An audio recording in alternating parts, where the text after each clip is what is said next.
Welcome back to another episode of ACA Cast with your host this week, Alex Zito.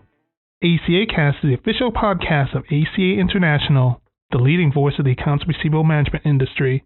Before we start today's episode, the content presented in today's episode is for general references only. Our industry often receives kind words from consumers, but we don't always take time to track and promote these compliments.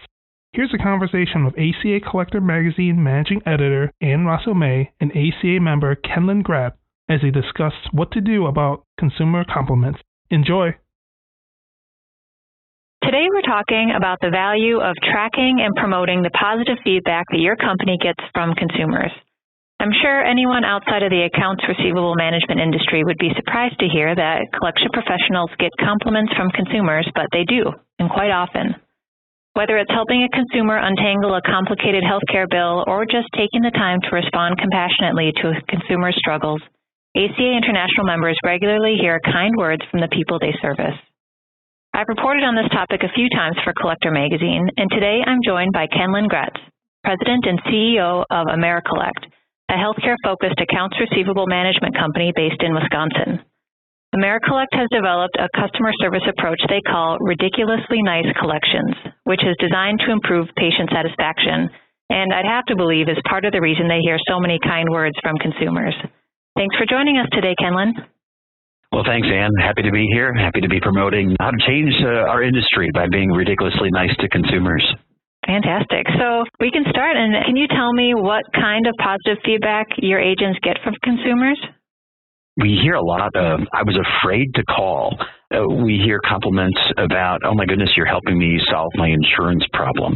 And I think that that's something that, they've had to run around with their insurance company, and our team is well qualified and trained. And as we hear those kinds of compliments, we made it easy for them. So whether it's taking their payments over the phone or credit card, or so just generally, we're overcoming the whole stereotypical how people feel that they're treated by collection agencies, and they're surprised more than anything else. Sure, and since your company services healthcare exclusively, I'd have to believe that there's so much confusion about healthcare bills and how insurance works that's a big part of it, just helping people understand what they owe. Right. Well, and again, I think sometimes the consumers fear things they don't understand, and they get on the phone with us and they realize that our focus is not to demand that they pay the bill, but it is, but it's more so to get the right people to pay the bill. If the insurance company owes it, then let's work together on figuring that out. So can you walk me through the life cycle of a compliment at AmeriCollect? How do you identify and track them? Most of them come in verbally from consumers. What we did in our collection system is create an action code that consumer runs on an account. And then what happens then is that report goes to their team leader, and that team leader reviews the account, looks for training opportunities that they can use that particular account as training opportunities for other people or the new hires. And then they just log it into, we use SharePoint internally, it's our own intranet. They basically put the collector's name and they log just a short description of it. If the call is really, really good, we have some training libraries of calls, and they recommend that to the training department, saying, here's a really good one, especially if we can find where a consumer was maybe not so nice in the beginning, and at the end of the call, the collector did a good job turning them around. What happens then is we do track a monthly report that shows this person had 7 of them, this person has that. But at our monthly staff meeting, then we have a raffle. We take maybe about, there's, I think it's 4 PowerPoint slides, and we select them, and then we'll highlight one. So we read them out loud so the entire staff can hear them. And then at the monthly meeting, everybody's name that had a compliment that month, they can win $10. Ridiculously nice isn't just about talking to consumers. You can also submit when there is a hand note that comes in on a payment that you guys were nice, those are submitted.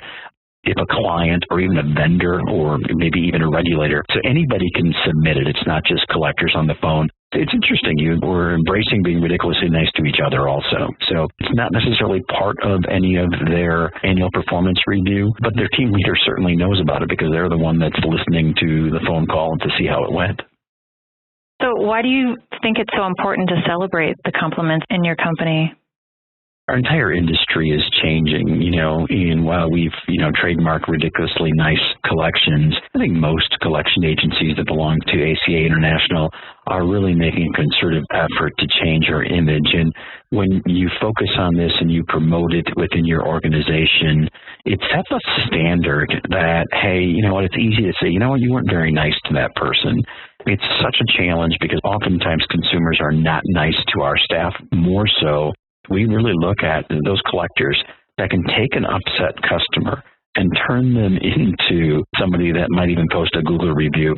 We get Google reviews, we either get 1s or 5s. They hate us or they love us. It's amazing that you look at that. But it's important from a turnover standpoint, too, to let the collectors know that what they're doing is appreciated by the consumers that we're representing through our medical clients, our hospitals and providers. How do your clients feel about this? Do you share the compliments with your clients as well? We do in some cases, not every case.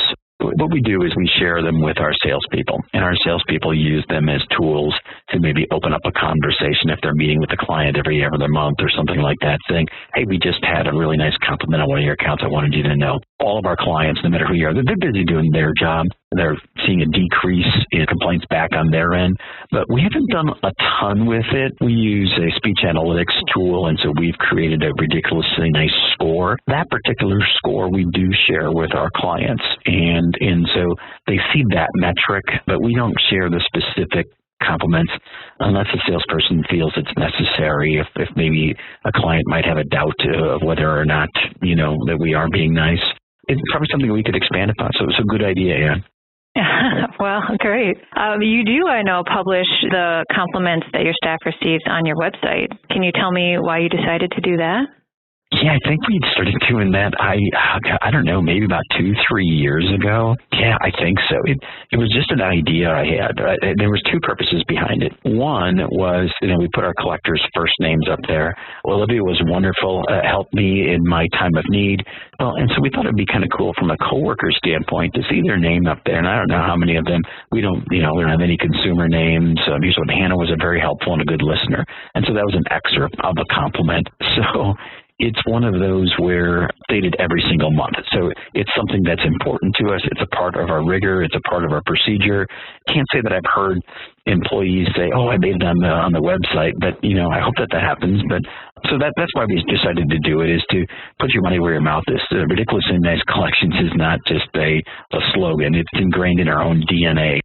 Well, the fact that you update it every month makes it look very impressive as you scroll through all the comments. It's just really fun to read. But I do want to circle back to something that you mentioned a little earlier about how you incorporate the compliments that you receive into your new hire training. Tell me a little bit about that. So we've learned, of course, most of the people that we hire have never worked at a collection agency before, and maybe a small percent have worked in a call center. And so what we've done is we've created a couple of different types of calls for them to listen to. And one is just sort of a normal call.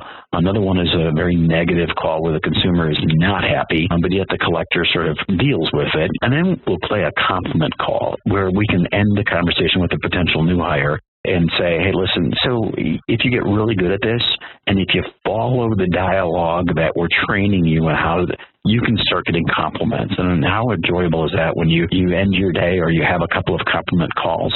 So we use it as a promotion to take the job, but also as a tool to help people understand that you got to practice this to be good. This isn't something that, boom, you just get on the phones and the next day you're getting compliments.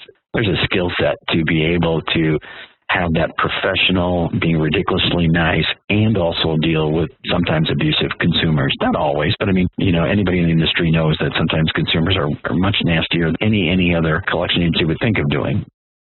I think that's a great idea, and I think a lot of the stuff that your company does is very inspiring, and I hope some of our listeners can find some tips and take them into their own practices. So thank you so much, Kenlyn, for talking with us today. You bet. It's my pleasure. I appreciate you promoting the industry and promoting the career of a collector, too. I started as a frontline collector in 1988, and you never know what's going to happen when you take that first job, but 30-some years later, I'm still promoting what a wonderful career being a collector is. Fantastic. Well, I will put a link in the podcast show notes with links to magazine articles that I've written on this topic for Collector Magazine. Thank you for listening. Thank you, Anne and Kenlyn, for sharing your ideas about compliments. We'll have a link to Anne's article in the show notes. You can subscribe to ACA Cast on iTunes or wherever you download your podcast so you'll never miss a show. While you're at it, if you found value in the show, we appreciate a ratings on iTunes. Thank you for listening, and we'll see you next time on ACA Cast.